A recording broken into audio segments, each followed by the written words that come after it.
Drinking Bros, presented by GhostBed.com. Yeah, welcome to Drinkin Bros, kids. D'Anthony Holloway is in Las Vegas, getting us all set up for the Conor McGregor fight this weekend, along with the big three. So it's just me in studio here with the rest of the children, packing up our gear, preparing for our flight tonight. We will be with you live for the next 4 days in Las Vegas.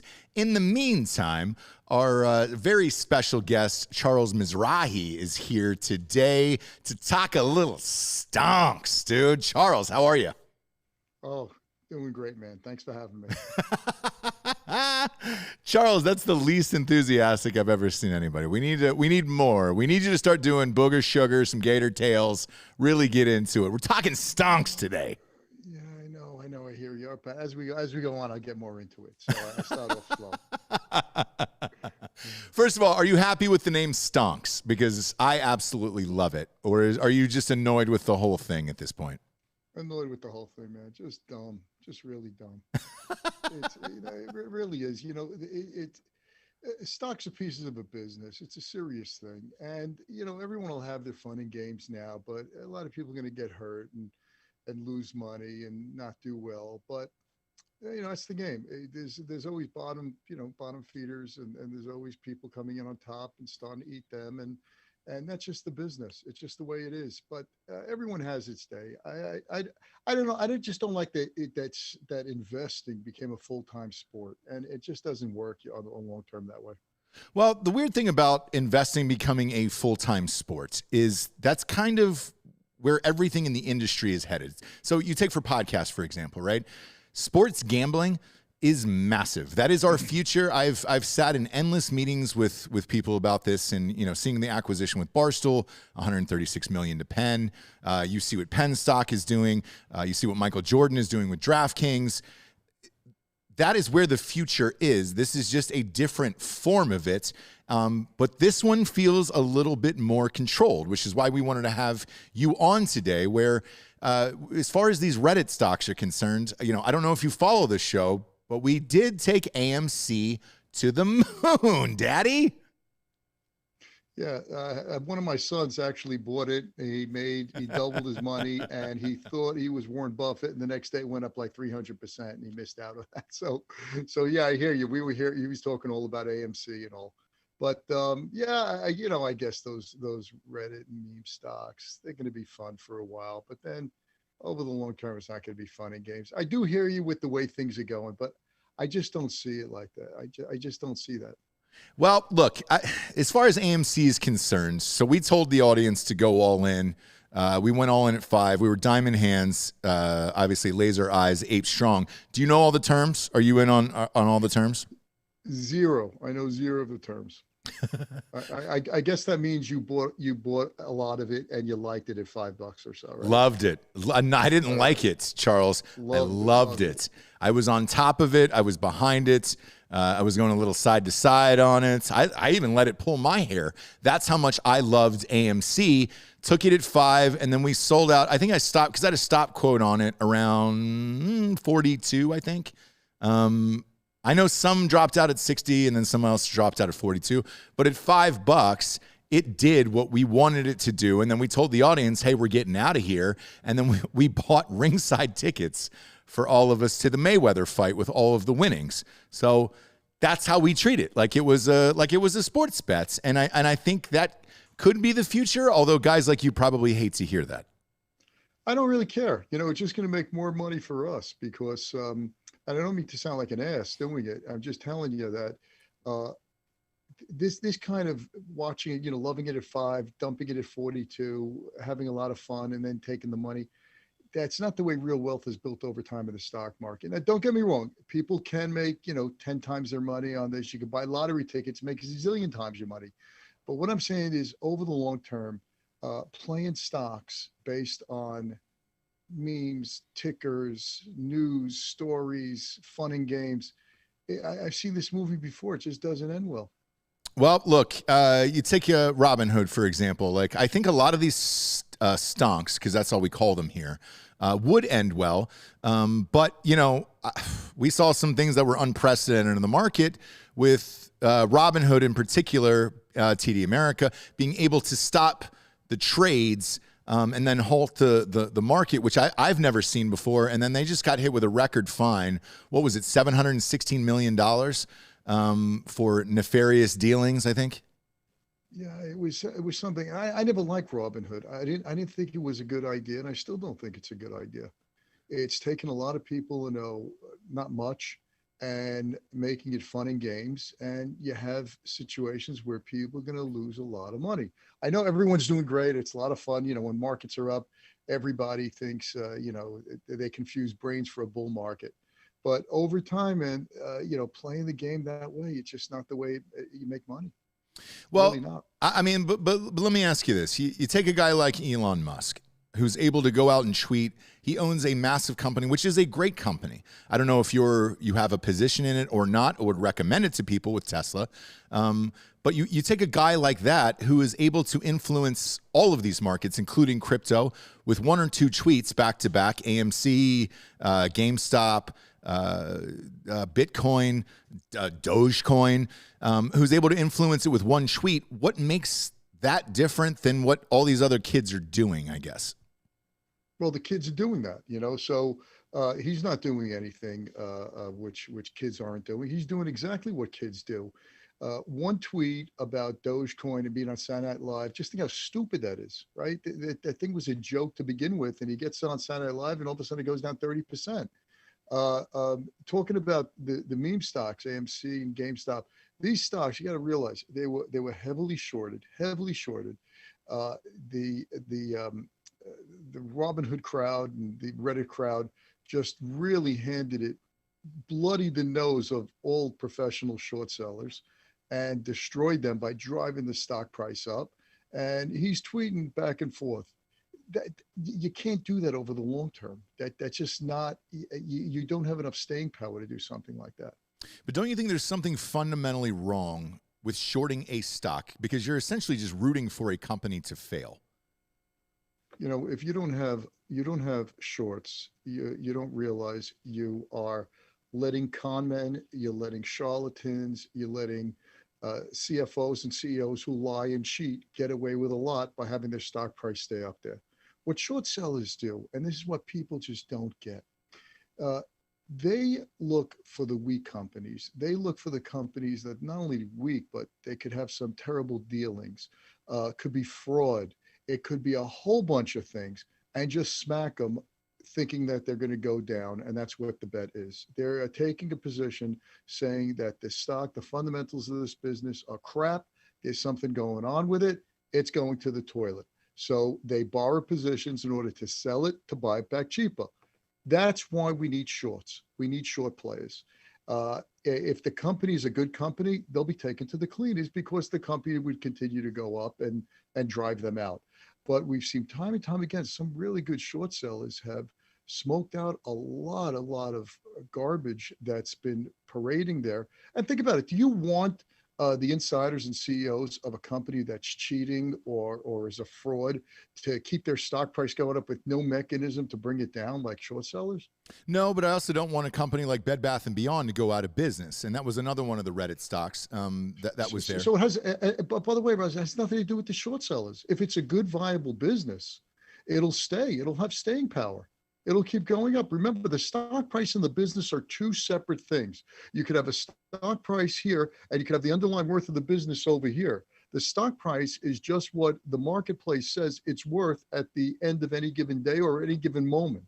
But if the business is so disconnected from the stock price, meaning if the stock is selling for $10 and the business is worth $100 a share, eventually that stock price will rise, and vice versa. So short sellers don't put people out of business. It's a fallacy. They basically destroy, or they try to destroy, or they try to make a profit of it, which is a better word. They try to profit off stocks that are overvalued, which means here's the stock price, here's the actual worth of the business. They're saying this got to go down to here. And that's what they're playing. Period. End of sentence. They're not raiders looking to destroy American companies. They're not looking to put people, put people on the breadline. That's not what they're trying to do. They're trying to get the stock price and the underlying worth of the business in some sort of equilibrium. That's it. But take a company like AMC during the pandemic, which is going on, which was a fundamentally sound company, right? If it weren't for what happened, and theaters were shut down and everything else, they wouldn't have been forced into all of that debt. They were nearing bankruptcy. Instead, with the meme stocks and Reddit and everything else, they were able to knock out a bunch of their debt, able to survive and essentially see another day. Theaters, I'm a Hollywood guy, so I didn't see theaters going away this quickly. Obviously, this sped up the process, but even some of the streaming apps aren't doing well with like a Peacock, for example. They just released their numbers for Universal, and they're under 10 million downloads for a streaming app like that. Box office numbers have been pretty decent since they've been able to get films back in theaters here. If it wasn't for a Reddit, those guys wouldn't have been able to knock out their debt. They wouldn't have been able to stay open through the end of the year. You don't see anything helpful in something like that, where you're like, all right, the American people got together, whoever got together and helped out this company? You didn't help out anything. Nobody was there for altruistic reasons. You're all there to make money. So you bought it at $5 to blow it out at 42 because you thought the thing was way undervalued and they weren't going to go down the tubes. You weren't doing that because you're Mother Teresa or you're helping the American Red Cross. We love theaters here. So we love cinema. I've had, God, I don't know how many movies in theaters at this point. And there is a difference in seeing a movie in a theater. I've got 2 kids. I would love for them to be able to go to the movies. I need them out of my house. I need them gone. You know what I'm saying? You got to go somewhere. I can't just put a VR headset on them and let them run into walls all day. I need them out. I need for them to have places to go. Malls are closing down. I can't have the theaters on top of it. Hey, look, if you think they're a great business, buy them. I'm not saying you need the here nor there. I stayed away from it because I couldn't see I didn't understand and couldn't see any clarity in what the future of the movie business was going to be in the midst of the pandemic. So I don't have to play that game. I can only play when the odds are in my favor and when I have real clarity as to where an industry is going to be. Same thing with the airline industry, right? During the pandemic, I really couldn't have any clarity. And I love Delta Airlines. That was one of the stocks we recommended in our newsletter at about $50 or so a share. And I was way too early because the stock got clocked. I bought it, we recommended, I think in March. Okay. Stock got clocked down to $20 a share. And because I didn't know what the future of the industry was going to be. So it's not where you're helping out anyone. If you like something, that's one thing. But if you're looking to profit from it, you have a lot of great businesses out there that you can make money off of. And if you have some affinity towards the movie business, God bless you. Go buy them. Go buy shares. No one's preventing you from doing that. Well, let's take another stock that I love that I mentioned earlier, Tesla. I guess another company. Scratch that. A company that I love is Tesla. I love the car itself is beautiful. It's great. I don't know if you've been in their SUV, and they're not a sponsor. I don't own one. I've just traveled in them a few times, and it's amazing because you can literally just text an email and just look at the driver and not do anything for the entire SUV ride, and it's great. The screen is huge. The seats are comfortable, all that other stuff. It's fantastic. The price point is way too high on those goddamn things. But with Tesla, recently Michael Burry came out from The Big Short, and he's got a short bet on Tesla for $1.7 billion that expires, I believe, January 21st of next year. Where are you at on Tesla? All right, just total disclosure. We just got a Tesla, the Series 3 just a couple of weeks ago. My boys were telling me, my sons were just busting on me to get it. They showed me spreadsheets. They showed me how I'm saving money, buying out gas. There's a whole bunch of things. So I took the plunge. And I want to tell you something. The experience going to the showroom, the whole process of, filling out forms, giving over money, transference, that couldn't have been smoother and simpler. Delivery of the car, pickup of the car, getting into it, the intuitive feel, love it. I really do. I really think it's an amazing vehicle. You take your phone, you put your phone in there. We have several people drive the same car, so everyone's seats and mirrors and everything is adjusted. I love the ride, love everything about it, love it, love it. But As a stock, no but. Period. End of okay. sentence. Love the love the car, love the product, don't like the stock, because there's a difference between the stock and the underlying worth of the business. The underlying worth of the business is X amount of dollars. It's not worth a zillion dollars. I just don't see how this company is going to make money over long-term profit. And since I can't see that and I don't have clarity to it, I have an insight, I just stay away from it. You don't have to play every single game. So in terms of Tesla, you could love the company, love the products, but hate the stock like I do. Or like you don't own the product, but you love the stock. That's it. When I'm buying a stock, I'm basically doing two things. I'm first coming up with a valuation of the business. If I would buy this business in the public market, maybe there's no stock market. If I would go to your house, for example, and I would look at your house, I would say, okay, I'm going to make you an offer on the house. How would I come up with a number? Well, I'd go look at comps. I'd go look what people are doing a couple of blocks away from me. I'd go on Zillow. I see every house in the neighborhood sold for $500,000. Well, you have a pool that's worth another 30,000. All right, I'll make you an offer for 530,000. I have an idea what the house is worth based on the comps. Now, that's a lot different. That's a lot different when people buy stocks. They have no idea in many cases what the worth of the business is.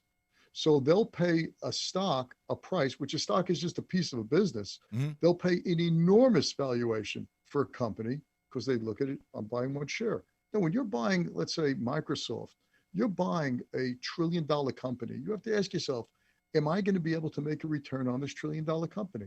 If they're in $100 billion, $1 trillion company, I'll be making 10% of my money. Tesla hasn't made any money yet. But neither it's trading at a very high price to see what the future is going to be. Right, but one would argue that's the same with Netflix. So Netflix, have you looked at their balance sheet? Yeah, Netflix is a little different. Since you're in the movies, you love movies, movie business, totally different business. But look at their debt. But if you look at the debt on Netflix, how do you justify that debt with the rest of what's happening to streaming? And that's the tough thing about this, because most people are at home and they say, look, I love my Tesla. I love Netflix every day. Why wouldn't I invest in these stocks? And it's hard to say, hey, bet against them, right? With the Tesla thing, for example. We were talking about Elon Musk and his power and influence on Twitter. What's to stop him next year from when this short comes up of just going on Twitter and saying, hey, guys, this is how we can really fucking make some money by juicing up the Tesla stock, beating the shorts, beating Michael Burry, beating the guy from The Big Short. What's to stop him from doing that? Zero, absolutely zero. So he can do that, but eventually the stock price will come back more or less into reality, into more or less where the underlying value of the business is. You got to look at it this way, right? Mr. Market. That was what Ben Graham, who is Warren Buffett's teacher, wrote a book 1934 called Security Analysis, and then he wrote another book in 1949 called The Intelligent Investor. And what he did, he was the first guy to do this. He took a scientific, analytical approach to stocks, and his major thing was, before that was gambling, it was buying lottery tickets. He said, look, a stock is a piece of a business. Therefore, if you could figure out what the underlying value of the business is, see where the stock price is trading at. If it's trading above that, stay away. If it's trading below the underlying value of the business, buy it. That was his whole thing. That's what his investing strategy called. His number one student, of course, is Warren Buffett. Warren Buffett read the book in 1949. It said it knocked him off his seat. Everything came in total clarity. Now, Ben Graham said he called the market Mr. Market. He personified it a bit. He said Mr. Market.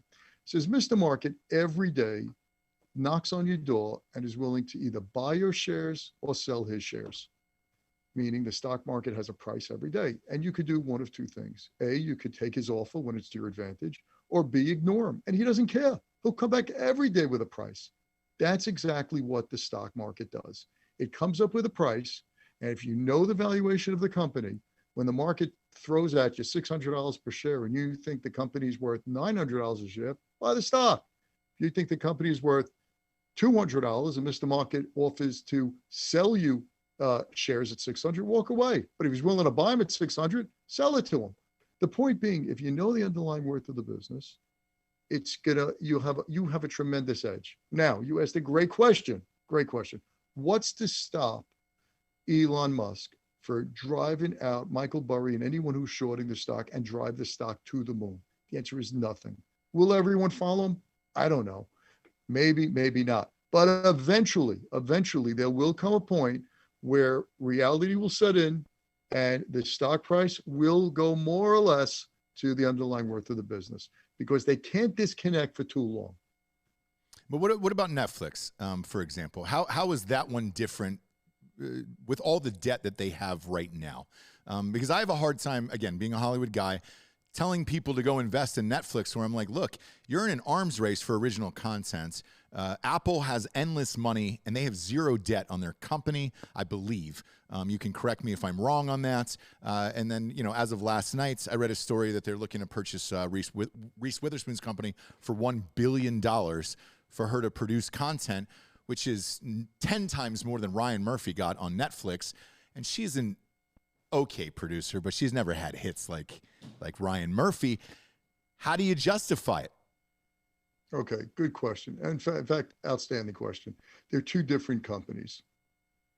Netflix has I think the largest, they do have the largest market share of streaming. So let's talk about the streaming business, for example. Yep. Streaming business, there may be 200 companies that are streaming now. It's a really great business if you have content because you get people on reoccurring charges. They give you their credit card, you bang it each month, the money rolls in. And you're able to keep raising prices if you're in Netflix over time and people keep paying. So it's really, you have set cost and the cost really are incremental as your business grows. So it's great business.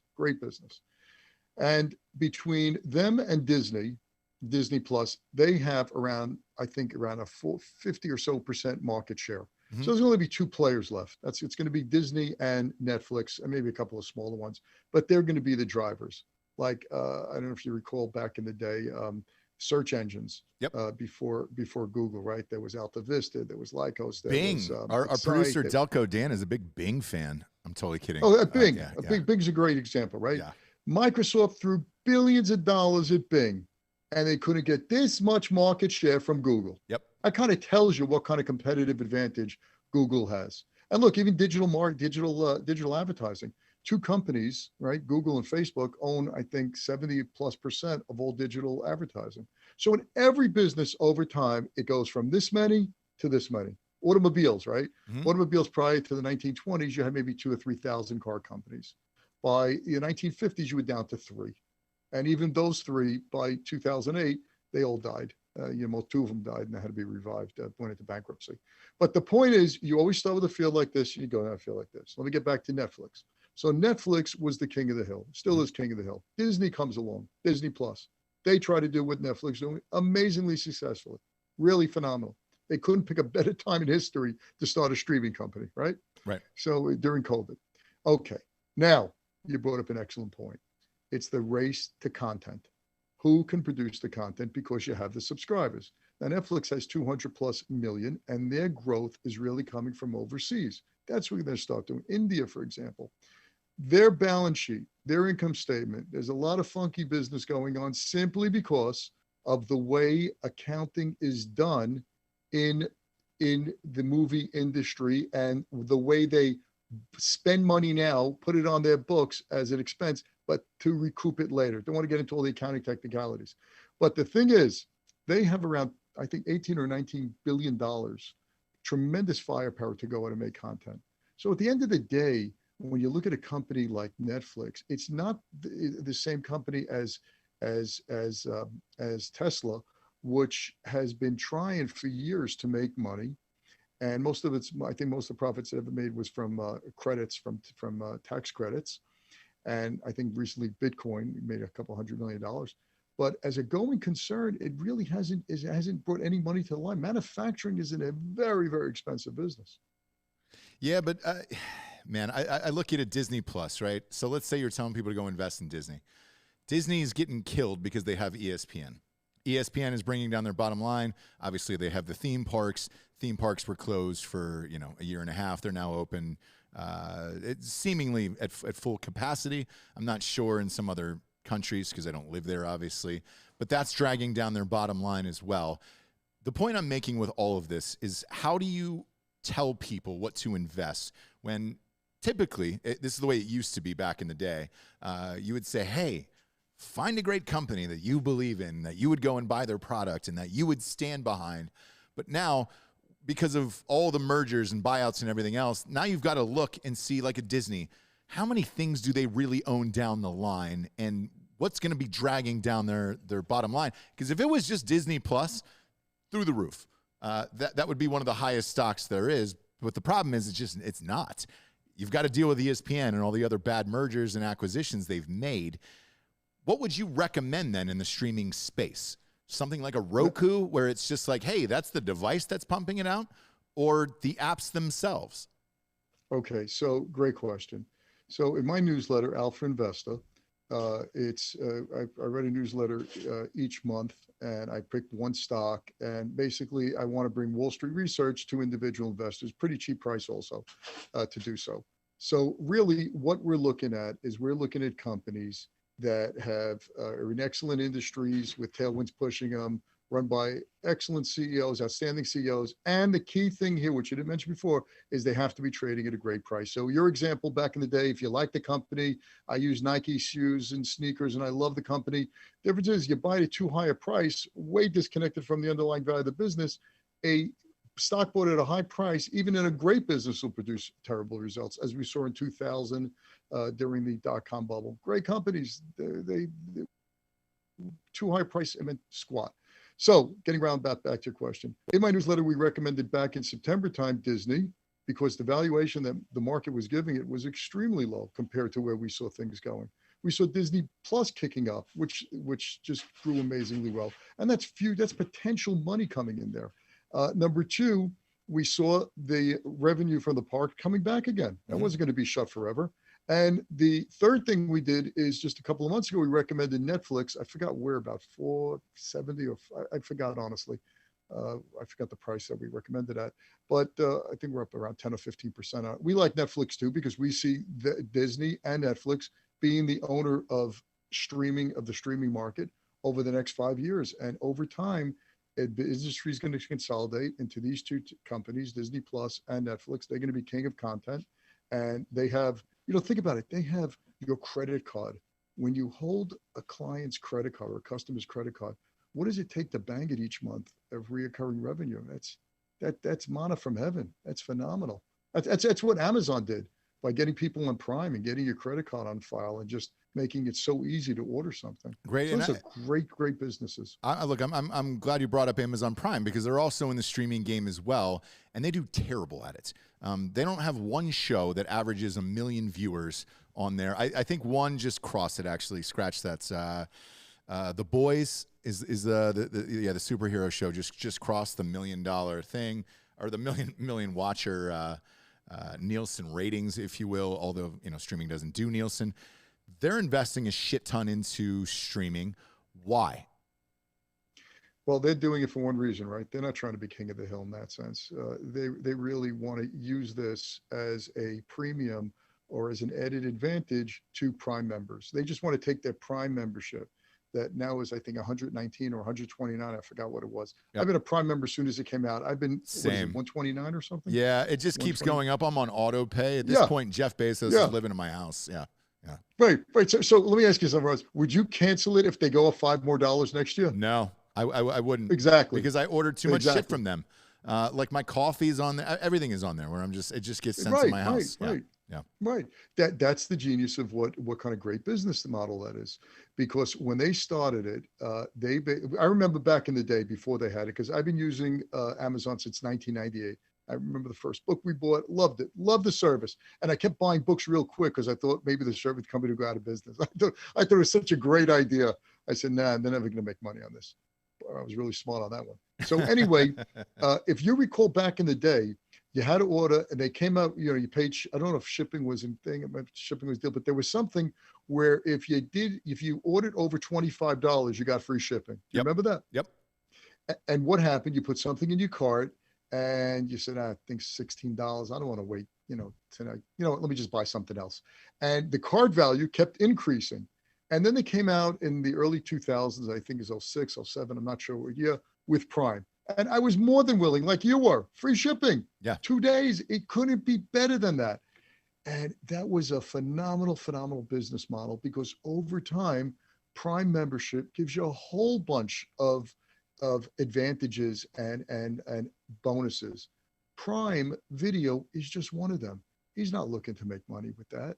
If it just stays and does what it does, Amazon will keep killing it, because it's another feature that we have towards our Prime membership. And that's why I smile when he hits my card for 100. Amazing. I smile when it hits my card for $129 a month. That's another bonus for them. So you're right. They're the streaming business. They are a big player, but for a different reason. I think it's a year, by the way. I think it's 129 for the year, actually. Yeah. So what's the Amazon stock at now? Last I checked, it was over 3,000 a while back. 3,000 and change. Yeah, 3,000 and change. Okay. So I mean, look, most, I guess, casual investors who are just entering the market can't afford something like an Amazon. As far as streaming is concerned, and we'll move on to different sectors here in a second, where would your money go out of all of them? One of our listeners is asking Hulu. Hulu is actually owned by Disney. That's another one. Look, the Hulu model, by the way, to answer him, because I was watching a Hulu show last night, I think is what eventually will happen to Netflix, by the way. I think they're going to have to start showing ads. Their numbers as far as subscriptions are getting lower and lower per quarter as they're reporting. I think eventually they're going to have to switch to some form of ads like a Hulu, because I don't know how they afford that content. You have a different take on that, obviously. But if you were to put your money in one, gun to head, what streaming service are you going with for the long haul? Well, based on where the stock prices are trading now, Netflix is a better buy. It would be, look, if you had the gun to that, it's Disney Plus and Disney and Netflix. Those are the two companies that we actually selected in our newsletter. But if you told me right this minute I had to make a decision, it would be Netflix, simply because the valuation is better than Disney. Okay. We'll switch on over to cars. By the way, Alpha Investors I've been on that for years and years and years. You guys are one of the best doing it. So please don't take any of this in a negative sense, because truly, you guys' newsletter is one of the very best. Let's switch over to cars. The car industry has taken a beating over the last few years. Would you recommend anything for the future, being that most of these are going, EV, and they're going against Tesla and everything else? Because there is a theory that Tesla will eventually just become a battery company for all these electric vehicles. I don't know if you subscribe to that theory or not, but Ford, for example, has some exciting new models that are coming out. I just test drove that electric Mustang a couple months ago, back in March. That thing felt and drove like a Tesla at a third of the price, and I was shocked. For real, I don't know if you've been in it before. It's not a Mustang. They shouldn't have called it a Mustang. But it drives and feels, and the screen is very comparable to that Tesla SUV. I know they've got the Lightning pickup truck coming out, and they've also got the Ford Bronco, which everybody's got orders on. Is Ford a great stock for the future? No, I tell you why I don't even follow it, because the automotive business is a very difficult one, because it's very capital intense. As you can see with Tesla, it's not easy to produce cars. It costs you a lot of money to produce them. There are so many hurdles one has to pass over. You have to plunk in tons and tons of money, and you're beholden to not only the consumer at the end if you make the right car, but look what's happening now. These cars are sitting in lots. The demand for cars is through the roof, and they don't have semiconductor chips in order to put these in the car, so they can't operate. Just happened to me, by the way. Just happened to the big guy over here. We finally just put a call in, because we get trucks for taxes, for tax write-offs, over 6,000 pounds here. I finally just put in a call. I said, look, whenever a truck shows up, let me know and we'll come buy that fucking thing. And I didn't get a call for 4 months. I just got one a couple weeks ago, but for your exact reason. And I asked the Ford dealer down the street, I said, hey man, where are these fucking cars? And he goes, look, there's about 200 just sitting on a lot missing those semiconductor chips. Yep, yep. And some of these chips are like a few dollars, some are a few pennies, which are going up through the roof. The car companies did something really stupid. Last year, when the pandemic started, they just gambled wrong. The semiconductors, which they have these orders standing, and they say, look, car company said, cancel the orders. So what do you mean cancel the orders? Because no one's gonna be buying cars. Don't worry, hoping maybe they'll get a better deal later on. So the semiconductor industry, what did it do? It just sold its inventory to everyone else, electronics that anyone ever needed. Car company says, whoops, we made a mistake. The demand for cars during COVID increased, in fact. And now the car companies went to the semiconductor company, said, all right, we need some chips. They said, sorry, we sold all of our inventory that we had based for you guys.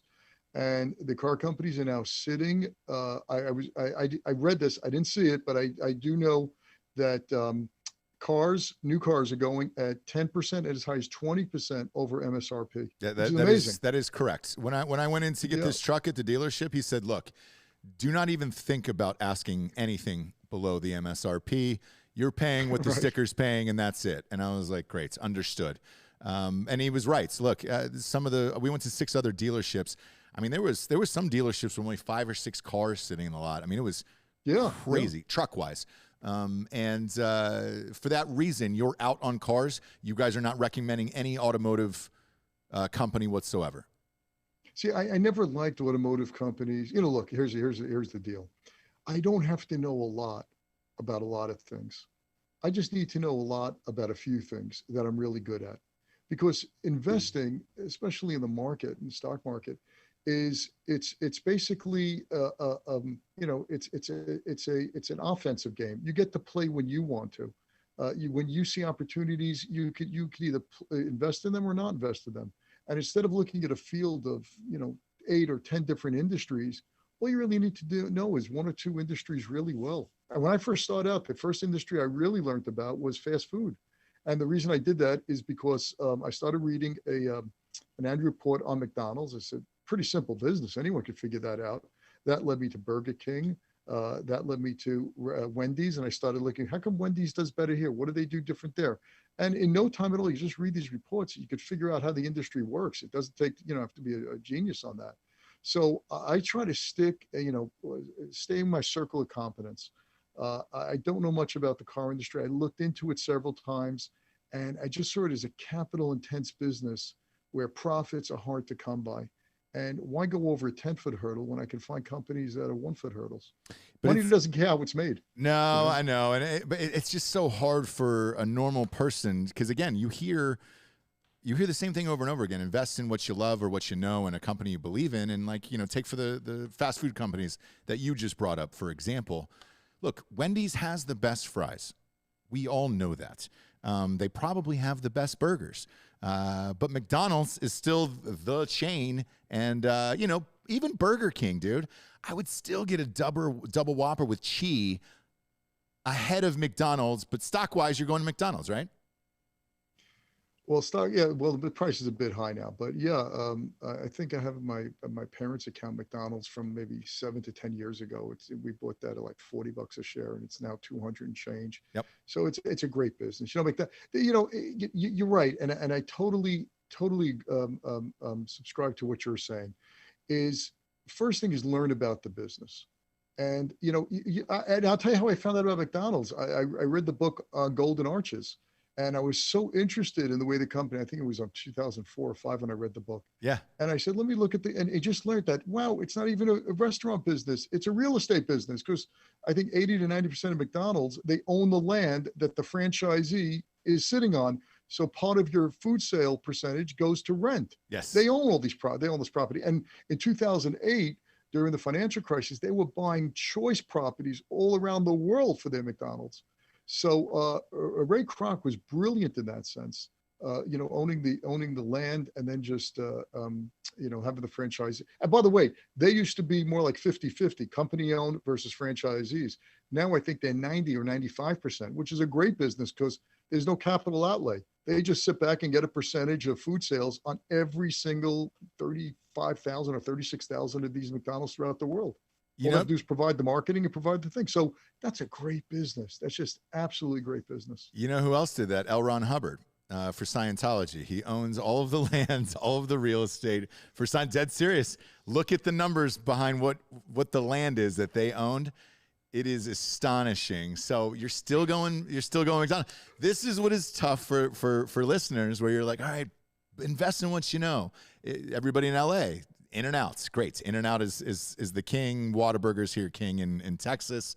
Everybody's got their favorites, but still their evaluations might be way different behind the scenes, is what you're telling like the average person or average investor, I would say. Right.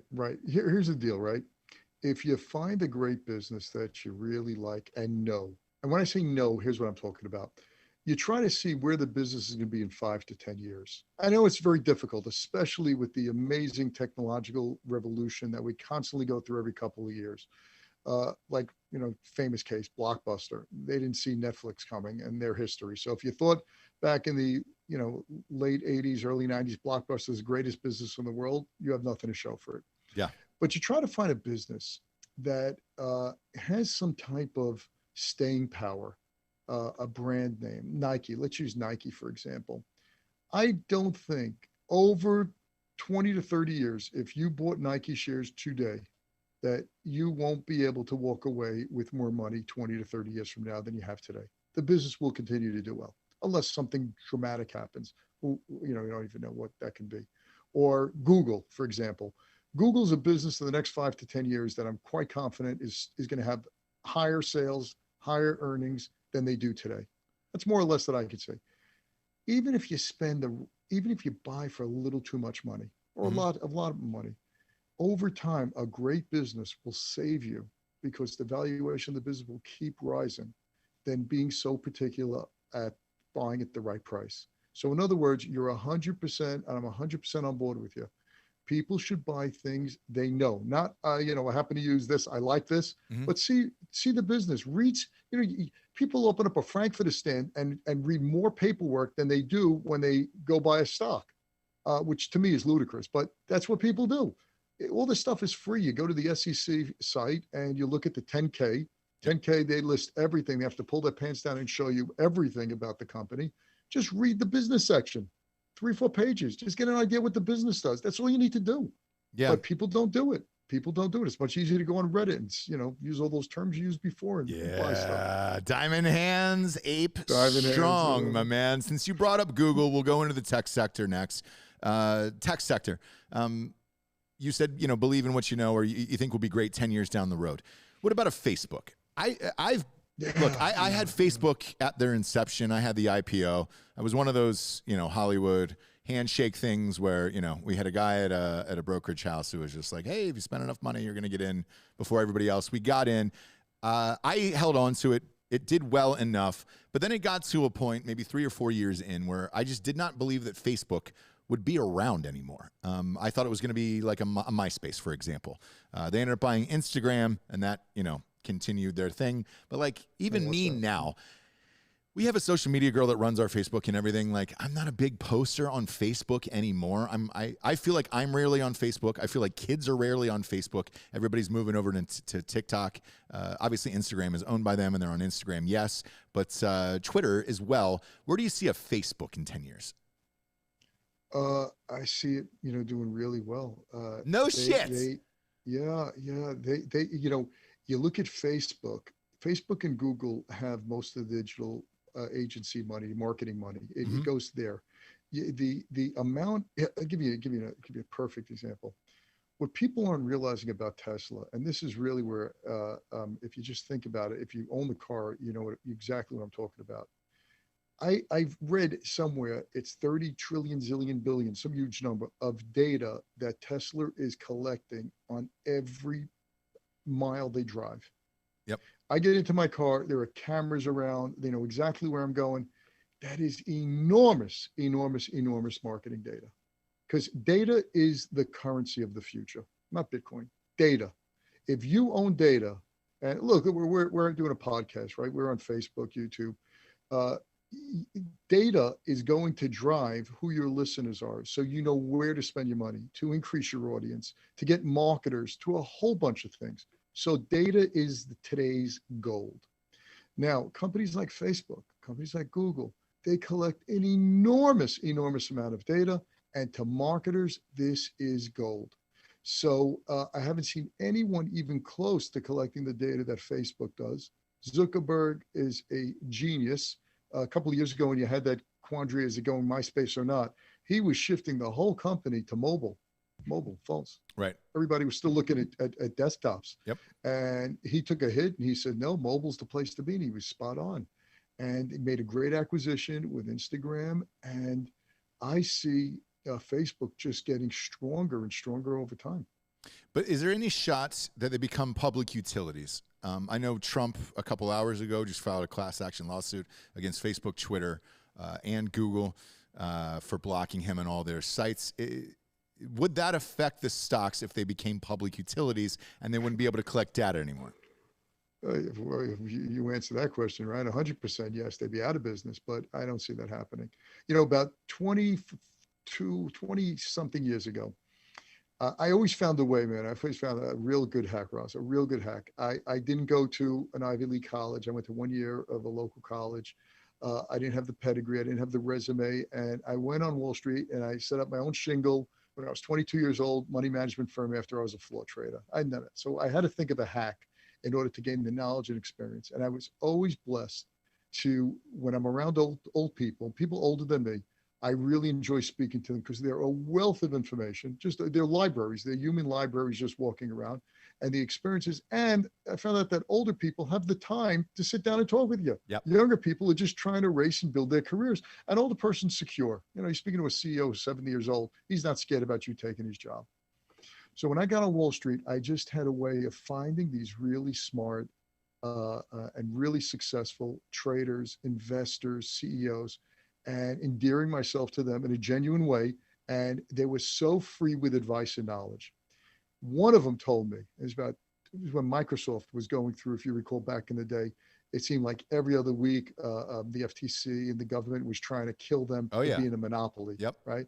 And then we had, the Internet Explorer started, they owned 90% of the market. They killed Netscape and the EU was finding them. And I was looking to buy Microsoft, but I got scared. So I went to lunch with this one big wig guy. And I told him, I'm scared about Microsoft. And he looked up, he was eating a steak, and he looks up and he goes, what the F are you scared about? I said, well, the government, this. He goes, look, anytime the government's trying to break up a company because it's a monopoly, you want to be a buyer. A, they're not successful in doing so in most cases. B, it takes forever to do so. And C, they just gave you the stamp of approval that this company owns an enormous amount of market share. And that has been absolutely amazing advice. It's counterintuitive, right? So now the government's going after Google and Facebook as being monopolies and trying to break them up. Odds are they probably never will. Never will. I wouldn't say never, but it's not going to be, or Amazon. They're talking about breaking up Amazon. Yeah. When you have companies that the government's looking to break up, they're basically telling you and signing it on your forehead, hey, pal, this looks like a monopoly. Yeah, they own too much market share and they control the marketplace. Those are the companies you want to be with. You're right. What was it? 2 years ago, there was an antitrust suit for AT&T or DirecTV or something like that. I mean, yes, it gets hemmed up in courts for 3 years. And then they said no at the end of the day, and everybody went on and made their money and kept That's selling, right. buying, and everything else. So Google, out of all the tech sector, is that the one you're going after, or Amazon? Oh, I tell you, man, if you just had one investment to make and you didn't worry about the day-to-day volatility, and you come back in 30 years from now, I would say Google. And just full disclaimer, I'm an investor in Google from back since 2011. Never sold a share. And you were very rich then, I'm sure. Well, we did well. We did well. In my parents' account, back a few years ago, we bought it at like 200 and change. And it was great. When it was, by the way, just give you a great example. Back, I think it was 2011 or 2011 or 12. I'm not sure. I forgot the year. As you get older, you start forgetting a lot of crap. So then again, I don't have to remember it. So back then. That's what I want to get to. Rich enough not to care or remember anymore, where it's like, you, sir, you remember for me. I've given you enough money. Go ahead and remember stuff. Yeah. Yeah, I can look at my phone or look at a spreadsheet. What the hell do I got to remember all this crap? So at the time, Google, I think it was 2011, 12. If you took out the cash that they had, the company was selling for maybe 10 times its earnings. 10 times. A company so dominant in the search industry and making oodles of money was trading at 10 times. That means for every dollar that they had, the stock was trading for $10. So I don't remember so they're making $20 a share in terms of earnings. The stock was trading for 10 times that or 11 times that for $220 minus X cash if you took the cash out of it. I said, how could one lose with this? The only thing is there was a big thing that Google was a monopoly and all sorts of the time that search was going down. People weren't going to advertise. I said, would you stop it already? That's a lot of crap. And bought it. It was literally walking over a 1-foot hurdle. And I've seen, and you brought up Bing before, Microsoft, which has billions of dollars, I forgot how many tens of billions are on their balance sheet in cash, through everything they could. They even paid people to use Bing. If you remember when Bing first came out, they had all these they couldn't get people to use Bing. When I saw that, I said, my gosh, that's a company that even if they pay people to use the competitor, you're still using Google. Yeah. That's a solid business. Yeah, no, look, I agree. I don't know how you beat it at this point, and we've certainly seen it enough on this show where the best marketing wins. I mean, Google's become a verb. There's That's right. a million times that I scream at our producer, Hot Bob, and I'm like, why don't you Google that for me? Why don't you Google the Olsen twins' age? Things like that I need every single day. Now, obviously, I couldn't have you on and not ask you your thoughts on crypto. All right, I'm going to tell you about crypto, but before that, let me just tell you one more thing about Google. Sure. They own YouTube. Yes. They own YouTube. Yes, they do. YouTube is buried inside of Google. Waymo, they have driverless cars. They have a whole bunch of great businesses all socked in. The company's called Alphabet. So many things socked in. They have so many profit levers that they could constantly be taking off. You actually gun to the head, one stock for the next 10 years. To me, I don't know how, unless the government destroys Google, which I see that as a very, very low probability event. Yeah, I just look, obviously we're on YouTube. We're shadow banned on YouTube just because of the guests we have and things like that. I don't want to not have the most interesting guests every day.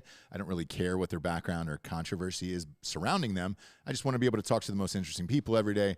The censorship issue for me on Google and Facebook is what burns my soul every single day. So I understand it. Making money is different than, money doesn't care about your feelings. So I'll chase you with that one. I'll put more into Google. I've got a little bit now, so I'll go with you there. What about crypto? That is a hot topic among all of our listeners. Where are you at on crypto, and are you putting any of your clients in it? All right. So first, I don't have clients. I have subscribers. Subscribers. So I'm not a money sorry. manager. Yes. So yeah. Okay. Yes. So that's for legal reasons. I have to tell you that. But, obviously, yeah. And I'm not an investor either. For legal reasons, I have to say that as well. I'm just a man who's amazing, but I'm only one man, and I'm supposed to tell you that as well. So, God. All right. So your question is about crypto. Yeah. I never, ever recommended Bitcoin or any cryptos. In 2017, in September time, I just looked at the mania and I basically said that it's going to end and end terribly. Now, I didn't know 90 days later it's going to hit a top of 22,000 and then go all the way back down. Just happened to be lucky. It just didn't make sense. Crypto, since I think 2015, I have asked so many people who are a lot smarter than me, in many cases a lot younger than me, explain to me, not the functionality of Bitcoin, let's put all that aside. Tell me how you could come up with an underlying value of Bitcoin. Meaning, is $30,000 an expensive price or is it a cheap price? Remember, if you're buying a stock, you have to know the underlying value and see where the stock price is trading. I just said, do the same thing for me with Bitcoin. Come up with an underlying valuation of what Bitcoin is worth. Tell me how you figured that out. Then I'll have an idea, is the current price that it's trading at a bargain or is it expensive? In 6 years, I haven't had one person come up with an intrinsic value of Bitcoin that made any sense in the world. So If I can't figure out the underlying worth of a business or a Mhm. product, I am not interested because it's based on speculation. So in the alpha report, you don't have anything whatsoever regarding any form of crypto at all. Let's take a hot IPO that just came out recently, like Coinbase. What do you tell people about Coinbase then?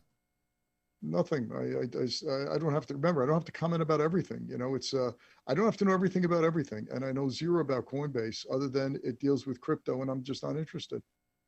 Got it. Got it. So what would you say? Because I guess we call it core competency. What is that for you? What would you say your core competency is regarding the market? Simple things. The simpler the better. Once it gets a little complicated, where I can't understand it in one sentence, I understand what the business is.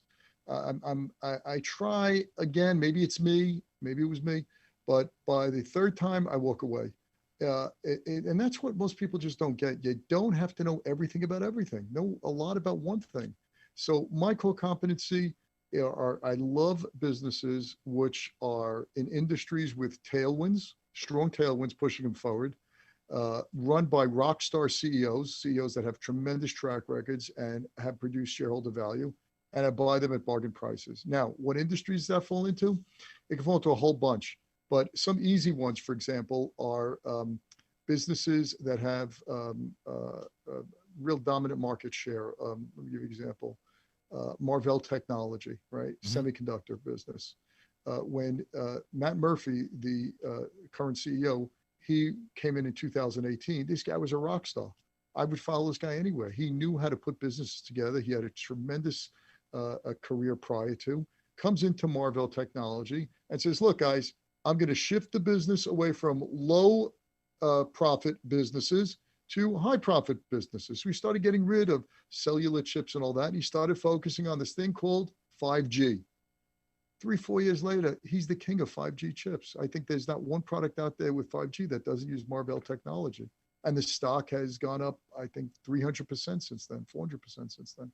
So those are low hanging fruits. Those are easy ones to pick. So I like Are to you still see in on things that right that, now?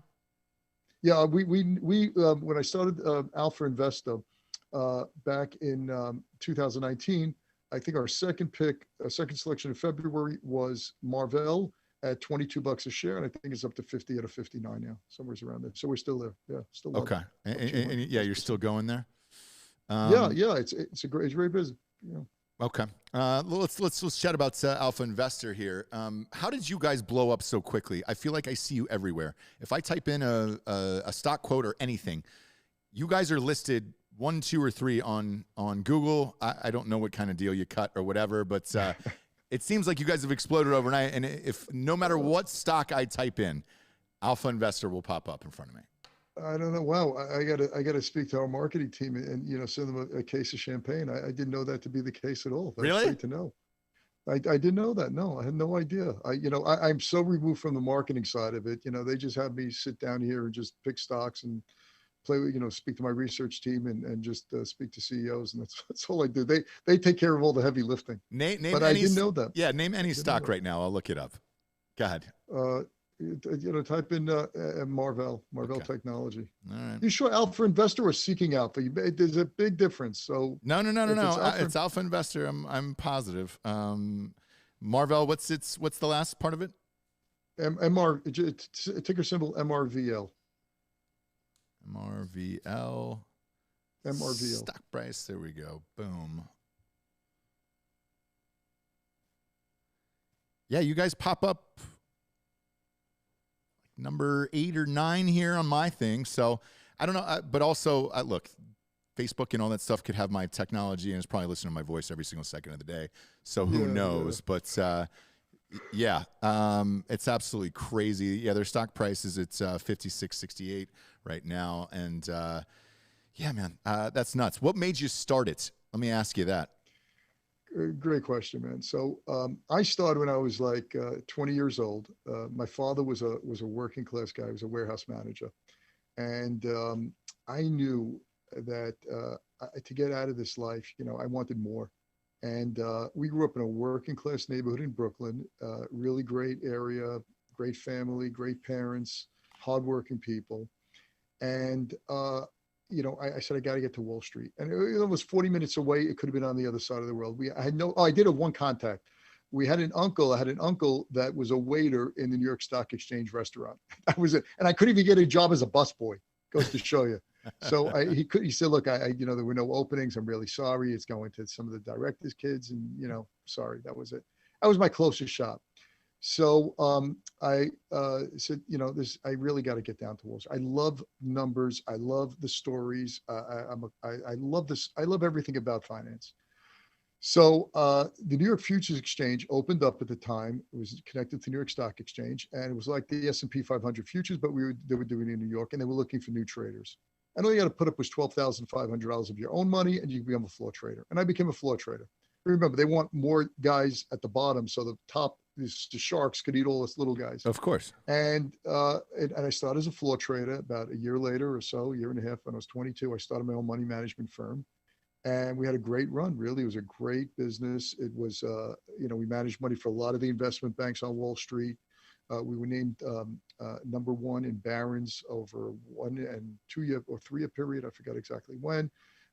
So we did really well. We did really well.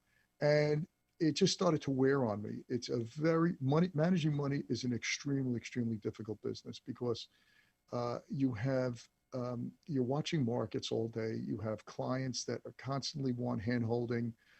They're just like everyone else, even though they have a lot of money. They get very nervous during downturns and they get exuberant at upturns. And around 2005, 2006, a little early, I think, I saw publishing. I saw selling information over the internet was going to be big because there's no expense really other than a PDF. And I started a newsletter in 2005, and it's grown from there. That's really it. 2005, then we sold our business just a few years ago, and went with another publisher, Banyan Publishing, and they said, look, we'd love to be in business with you, and that was it. So my whole goal, just to answer the question, I'm sorry, I didn't answer your question. My whole goal was, like I said, imagine if my father thought investing was either put your money in bank A and get a color TV or bank B and get a toaster oven. Back in the day, in the 70s, that's the way banks attracted depositors. You put your money in the bank and they gave you a gift. He never invested anything outside that. I don't think he ever bought a stock. And I just look back and I say, my gosh, imagine if someone would have told my father, buy IBM or buy Berkshire Hathaway, just 1 or 2 shares or something. My life and my parents' life would have been a whole lot different. And I said, if I could take what I know about Wall Street and bring it to working class Americans, selling a really cheap newsletter for about $99 a year, and give them one great pick, they won't hurt themselves. They won't lose money over time. Hopefully they'll make money and it could change their life. And that's what I've been doing. Yeah. And it's, we live in a world where everybody wants everything right now. They want money right now. They see Lambos and all that other stuff right now. And they were like, wait, I want to get rich overnight. I don't know many people who've gotten rich overnight, so I understand everything you're talking about and why. I just think we're headed into a different realm of possibilities as far as what you can do on Reddit. And when you get together with a ton of people and try to make something happen, but yes, there is massive risk with it because the bottom will drop out eventually. Obviously with a GameStop or something like that. But I like your simple approach to it. If you could tell people, our listeners, because a lot of them are new investors or maybe teetering on, all right, great, I just made a ton of money in crypto or something else, and I want to go to the more traditional route. What are 5 simple stocks that you would tell them to invest in right now? I couldn't think of anything off the top of my head. Google. You mentioned Google earlier. Well, I mentioned what I mentioned, right? So I'm not going to tell you the stocks we have in a newsletter because we have people pay for that. Sure. So I'll tell you, right? So if Google would be definitely one of them over the long term. Netflix, that's another one over the long term. That's your Disney, another company. Facebook. You can see my concentration, right? It's an asset-like businesses, which you're all over that FANG, brother. Yeah. It's at the right price when FANG stocks traded at great prices back in March 2020 and April 2020. Those were layups. Those were layups. Yeah. But look, they're still. I think I saw this somewhere. I forgot where I saw it. If you would have bought one share of Coca-Cola in 1919, right? One share. Your great grandfather was a genius. He bought one share for $40. Then next year, the stock got cut in half, went down to 20. Sugar price controls after World War One, whatever the heck it was. That one share reinvested with the dividends today is worth, I think, close to 15 or so million dollars. Just one share. Oof. That's the power when you find a great company. But like you said, most people have the patience of a housefly. Yeah. They want it tomorrow. Yeah. And look, you're in a business, man. You built up a tremendous following. It was a hockey stick, I'm sure. You didn't all of a sudden wake up overnight and have a zillion viewers. You work your butt off, and then all of a sudden, it takes that hockey stick approach. And investing is not different than that. You find these great companies, you just stick with them over time. It's going to go all over the place, but a great business will continue to be a great business and make you money. Yeah, it's funny you say that. Audio wise, because there is no censorship on audio, through the roof, right? Great. Video wise, different story because it's controlled by big tech and there's censorship involved and things like that. That's why some of these companies, God, it's so hard because it's like, what do you do when there is something bigger behind the curtain that could just pull it back at any second? And you're like, man, I don't know what to do with that. I will say this, in the podcast space, in the media space, there's been a ton of acquisitions and mergers for far above what some of these companies are worth. So yes, it's a great time to have a media company in the podcast space, but we'll see what happens. Now's the point in the show we get to the Drinkin' Bro of the Week, which is someone who has inspired you or helped you become the man you are today. Who would you like to give the Drinkin' Bro of the Week to? Oh, wow. That's a great. There have been so many people. So I mean, really, so many people. So without offending any of the living or dead that are close to me, I would say Charlie Munger, Warren Buffett's partner. Guy's 97 years old, and I've read everything this guy writes. And he doesn't write much. He doesn't write anything really. What he says, I just listen to what this guy has to say. I read as much as I can about him. He's probably one of the smartest guys on the planet. And Warren Buffett wouldn't be Warren Buffett without Charlie Munger. So Munger doesn't get much credit as he's getting older now. Just amazing on how to live a good life, how to live a simple life, how to live a life that you avoid the potholes. Which I use all the time, and my kids just laugh at me now. Is the way to solve problems is to invert them. It's always easy to invert a problem. And so, like, for example, how to be a good father. Well, there's 100 different things. Invert it. How not to be a good father. Well, treat their mother badly, ignore your kids, and never be around. Now just do the opposite of that. Love their mother, always be around her. It's simple. You could solve problems so much simpler. That was a Charlie Munger invention. It changed my way of thinking. So every time I look at something, I say, I just think of it that way. Is instead of trying to find the solution by trying to find the positive, look at the negative. And I'll just give you this last quote, man. I love this quote. Sure. Just let me know I'm gonna die. This way I won't go there. Just to stay away from trouble. Just stay away from trouble. It's much easier. You're telling that to a man who's about to hop on a flight to Vegas in 2 hours. So I appreciate that. And I appreciate this conversation today because for the long-term investor, what you're doing at Alpha Investor is correct. That is correct for the long term, and it is probably the lowest risk. What all of our listeners pop on for is these, not all of them, but a majority of them of like, hey, what's the next thing that's going to get me rich tomorrow, and vice versa. So I'm with you. If you got kids and a mortgage and all that stuff, and you're looking to invest safely, I would say subscribe to Alpha Investor. But I want to tell you, Russ, once I just jump in one more second, man. Yeah. Is that it's long term is not long term. It's really a misnomer. If a stock is trading for $50 a share, and I value the company at $100 at a real, much higher, and the stock tomorrow goes up to $100 a share, and I think it's overvalued, I'm out. I don't care if it happens in a day. I don't care if it happens in a year. To make 100% of my money in a day, I don't care. Time is irrelevant. It just is that when you do buy great companies, you want to hold them for as long as possible because they keep compounding, like that one share of Coca-Cola. So I have no problem with someone like yourself when you said you're going to Las Vegas. I'm sure you're a pretty responsible guy, and you're not taking the mortgage money and gambling that away. No. So if you have some FU money, Yeah. you can go play with that. If people have FU money and want to spend their time on Reddit, God bless them. They can do whatever they want to buy lottery tickets. I don't buy lottery tickets. I think it's just lottery tickets is a tax on the poor. The odds of getting hit by lightning indoors are greater. So I don't like to play games where the odds are so phenomenally against me. But people like it. People do it. Who am I? I'm the moral police. Go ahead and do it.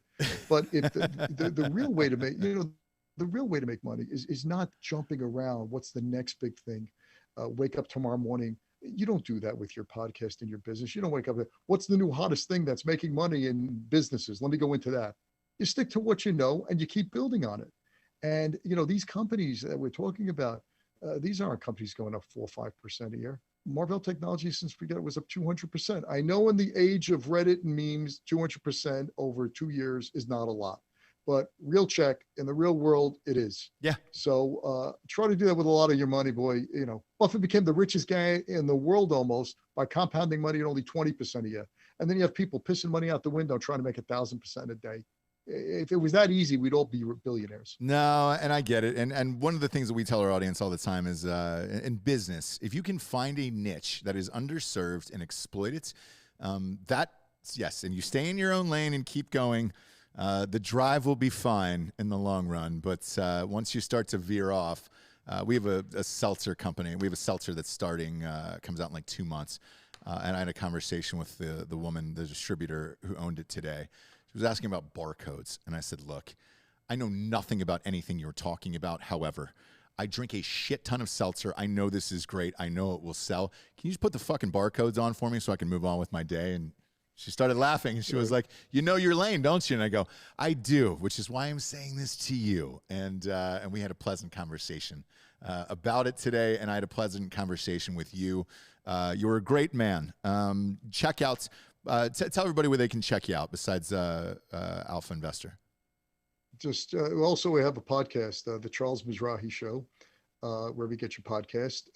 What I did is I started last year, really December time. So during the summer, I was just getting crazy about seeing all these young people talking about socialism over capitalism and how the U.S. is going in the toilet. And I just said, it's a shame that they're learning, history from Instagram and Facebook. It's not where it's at, and totally wrong on that. So a friend of mine says, man, let's start a podcast. And I said, all right. So my first guest was Governor Mike Huckabee, and he sat down for about an hour and change. We just talked, and I found out things that I never knew. The guy started dirt pours, catching chickens. His father was a firefighter. And then I said, boy, I really like this. Every week I have a guest on that's really interesting to me. Most of them have 90% of them have nothing to do with finance. Yeah. I have a lot of Navy SEALs. I love Navy SEALs, love our military. I sit down, I talk with these guys for about 40 minutes to an hour, like we're conversing now, without any script, any questions there. And we just have a great conversation. Every week I put on my podcast, and it's one of those podcasts where my goal was, I don't want you to walk away troubled. I want you to walk away feeling, man, I just learned something. I feel good. And that's it. So, the Charles Mizrahi Show podcast, if you check it out, I think you'd love it. We always have someone great on. And Alpha Investor, you could just Google my name, charlesmizrahi.com, and you can find all my great stuff there. But great. I appreciate the plug, man. Oh, yeah, absolutely. And look, man, that's what I love about podcasting, too, is every day I get to talk to somebody interesting that I would never, ever get to talk to in real life. Yeah. And I learned something. I take some nugget away. Today, the nugget I took away was I'm probably going to improve my position in Google. But, I am probably not going to short Tesla either. So I'm kidding. No, but it's endlessly fascinating for me, for real. I literally tap dance to work every day, especially when I shoot my podcast on Mondays, and I do 2 or 3 at a time when I go to the studio. And I'm sure, like you, when I know there's a guest that I'm excited about, I don't sleep the night before. I really don't. I get so excited. And when I'm interviewing them, we're talking, I sometimes say, holy smokes, I'm speaking to this guy. And I'm just like overwhelmed. One guy that a favorite, just I want to tell you one a favorite, was Mark Geist from 13 Hours in Benghazi. Yeah. There was a book about him, but this guy is, and here I saw the movie, I couldn't believe it. They held off 500 terrorists for 13 hours, 6 guys for overrunning the American compound in Benghazi, Libya. That's when they didn't call in reinforcements, nothing. And they lost 2 men. And Geist had his arm blown off. His left arm was hanging by a thread. And he kept trying to flip it up to hold the gun. And they kept out 500. They saved everyone there. And my PR team called up Geist and said, look, Charles would love to have you on the show. He said, sure, no problem. We spoke for about an hour and change. And I just you walk away richer, you just walk away saying, my gosh, there are real American heroes out there. And that's almost with every guest I have. I won't have a guest if I'm not interested in them, if I'm not interested in learning something. Same. So Same. I definitely feel how I know how you feel, man. Yeah. If I can't learn something from who I have on the show, then we just don't have them on the show. So we may not always agree, obviously, with all the guests. Well, that's cool. That's great. That's same. great. To fight, I don't have to agree with everything you say, and you don't have to agree with what I say. It's a free country, man. But I just love the forum, the opportunity to share ideas in a very relaxed way. No one's threatening anyone. It's enjoyable. We could have totally different viewpoints, but still part friends, and that's what I love about it. Same. Thank you for being on the show today. We greatly appreciate it. Check out Charles everywhere he just mentioned, and then tomorrow we will be live from Las Vegas. We've got John Anik on the show, Chuck Liddell on the show. We'll be going heavy into UFC 264 with Conor McGregor. For Charles Mizrahi, I am Ross Patterson. This is the Drinkin' Bros podcast. Good night, everyone.